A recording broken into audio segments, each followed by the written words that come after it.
Have you ever felt like you're carrying a pain no one else can see? Like something's broken inside you, and you don't even know how to explain it? That's exactly how Abigail felt. And for a long time she thought it was the end. That pain was a punishment, a flaw, something she had to hide. But what if it's the opposite? What if the pain you hate today is actually the silent call that's going to heal you tomorrow? This is the story of a young woman who discovered that not every wound comes to destroy you. Some show up to wake you up. Abigail wasn't the kind of person who showed pain. She had a gentle smile, calm words, and always said, "I'm fine." But anyone who really knew her, or at least tried to, sensed there was more behind that distant look. She lost her dad at 17. It wasn't unexpected. Cancer had warned them. But her heart was never ready. He was her best friend, her safe place, her compass. And when he passed, something inside her got lost too.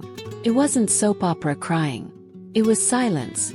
A painful, suffocating silence. Life went on. College, new friends, smiles and photos. But inside she felt like a beautiful house crumbling on the inside.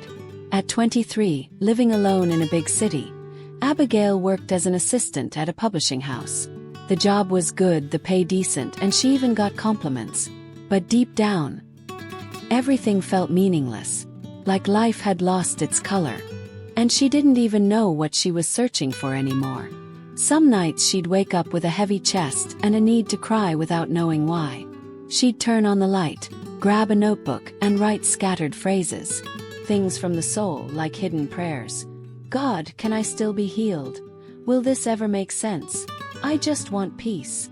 One of those nights, surrounded by scattered words and silent tears, something different happened. Abigail was flipping through an old high school diary when she found a letter she'd completely forgotten about.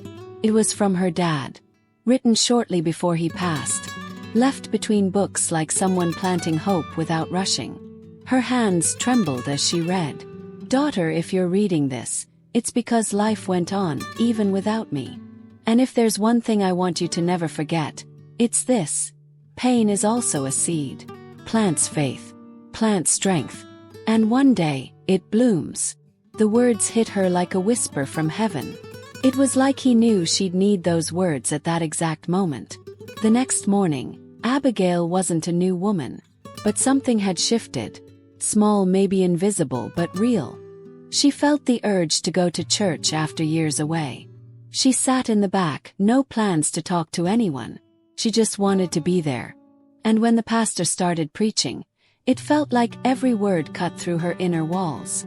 He talked about healing, about how God sometimes allows the breaking to rebuild us better. And he said a phrase she'd never forget. "The wounds you're hiding may be exactly where God wants to breathe new life." Abigail left with her face stained by tears, but her eyes shining differently. For the first time in a long while, she felt she wasn't alone. That the pain wasn't a punishment. It was an invitation, called to draw near, to trust, to make space for something new to grow. Have you ever felt something like that?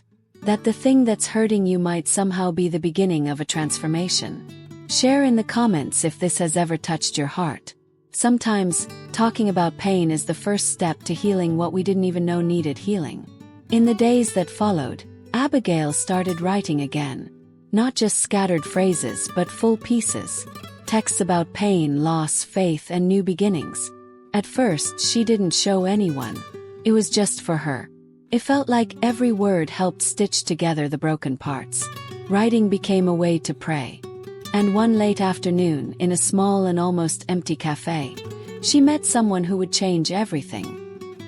He was sitting at the next table, reading the exact same book she had in her bag. She glanced over, noticed the cover, smiled without meaning to, and said, "That book saved me on my hardest days." He looked up surprised and replied sincerely, "It saved me too."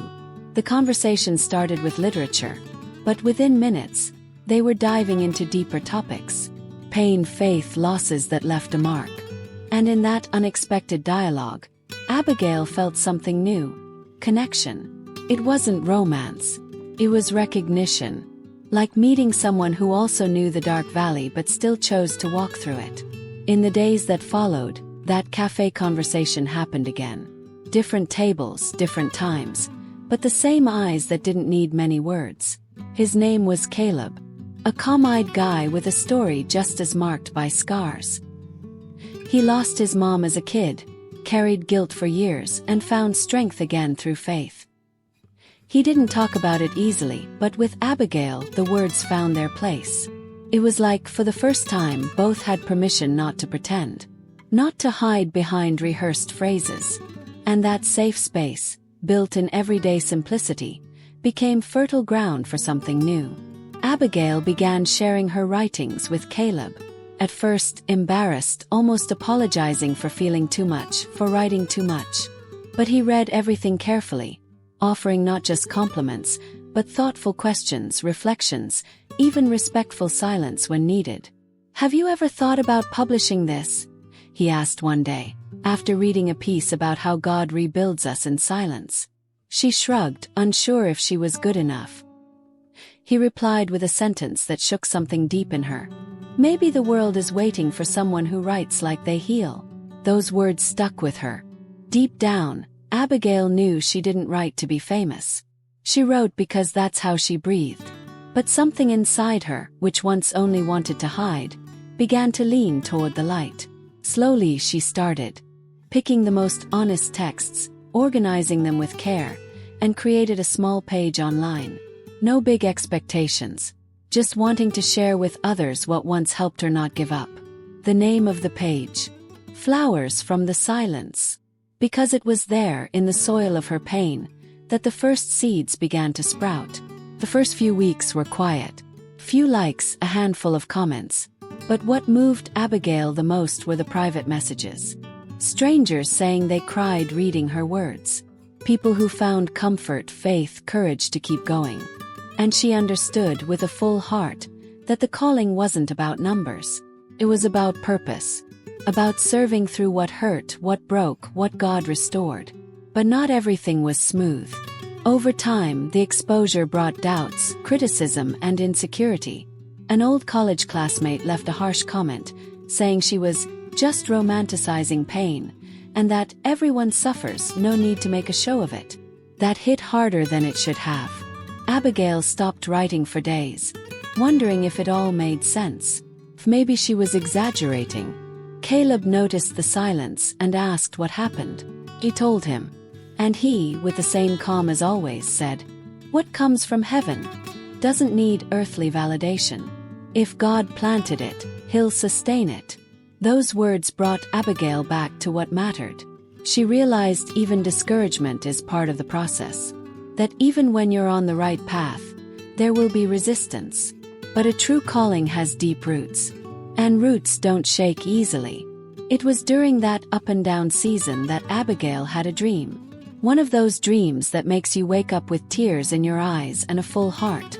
She was walking through a field of flowers, but all the flowers were wilted. In the center of the field stood a small tree with dry leaves. She walked toward it slowly and heard a voice say, "Water it with what you have." She looked for water, for tools, for something useful. But she had nothing, just a heavy heart. So she knelt down and started to cry. And each tear that hit the ground made flowers bloom around the tree. She woke up with that image carved into her memory. And she understood. Sometimes all you have is your pain. But even that, God can use as a watering can. That same morning, still teary-eyed and stirred by the dream, Abigail grabbed her notebook and wrote like never before. The words flowed like a river after rain. They weren't just texts now, they were testimonies. Each line seemed to rescue a part of her that she had tried to silence for so long. She wrote about her dad, about the fear of not being enough, about the days she thought of giving up. And for the first time, she wrote about the faith that held her when everything else was falling apart. The faith that didn't scream but whispered, "You're still here." And that's already a miracle. Over time, her page, Flowers from the Silence, grew. But more than followers, what kept growing were the stories sent her way. People who had lost children, jobs, relationships. Folks who cried in bathroom stalls, smiled out of obligation, and had once thought about disappearing. but also people who, after reading her words, found a thread of hope, a reason to try again. Abigail read every message like listening to a prayer, and she responded with care, even if it was just a "you're not alone." Little by little, she started getting invited to speak at small gatherings, support groups, even Christian events for young people. The quiet girl from years ago now stood on small stages to talk about what God had done with her pain. It wasn't about performance. It was about presence, being there whole even with scars. Because now she knew, what once hurt so much was the very thing God was using to heal others through her. At one of those talks, an older woman approached her with tears in her eyes. She held Abigail's hands tightly and said, "You said exactly what I was never able to say. Carried my pain alone for years.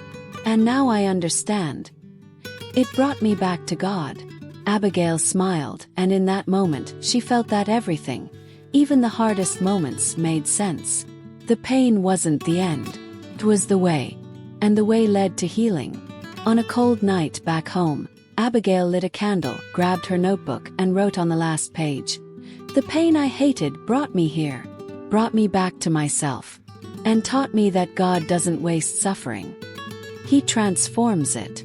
She closed the notebook with trembling hands, but a peaceful heart. It wasn't a full stop. It was just the start of a new chapter.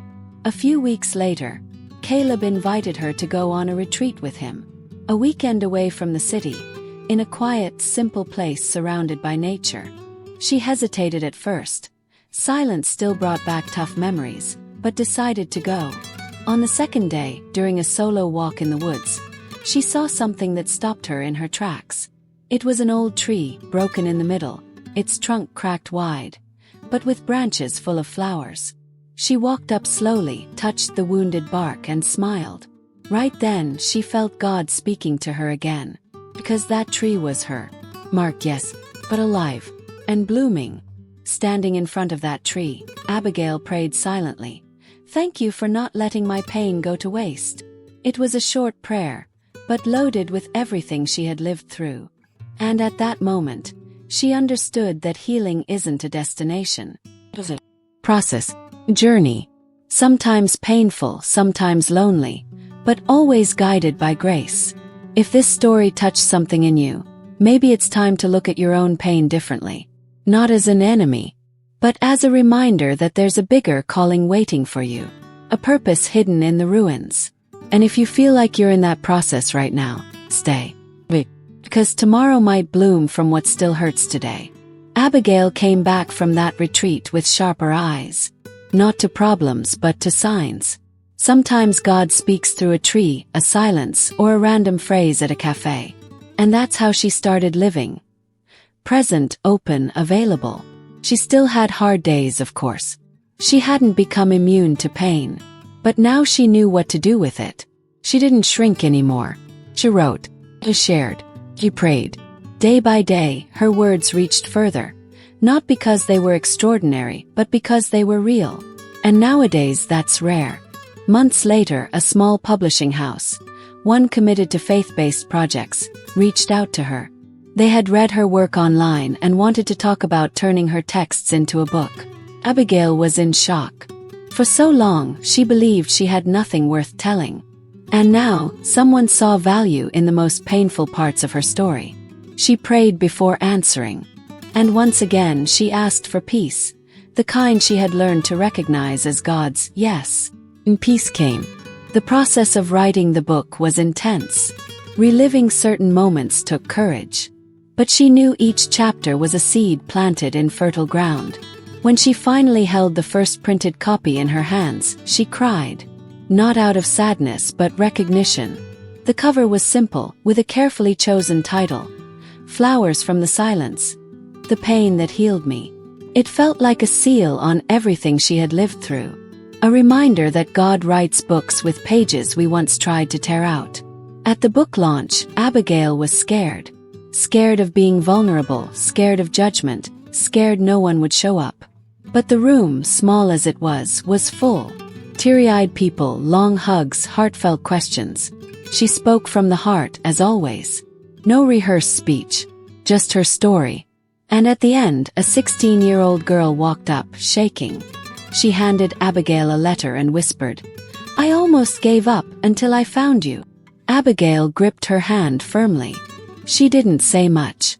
Sometimes just being there is enough. That night, back on her porch, Abigail looked up at the sky. A soft breeze brushed her face like the air itself saying, "I'm here." She closed her eyes and smiled.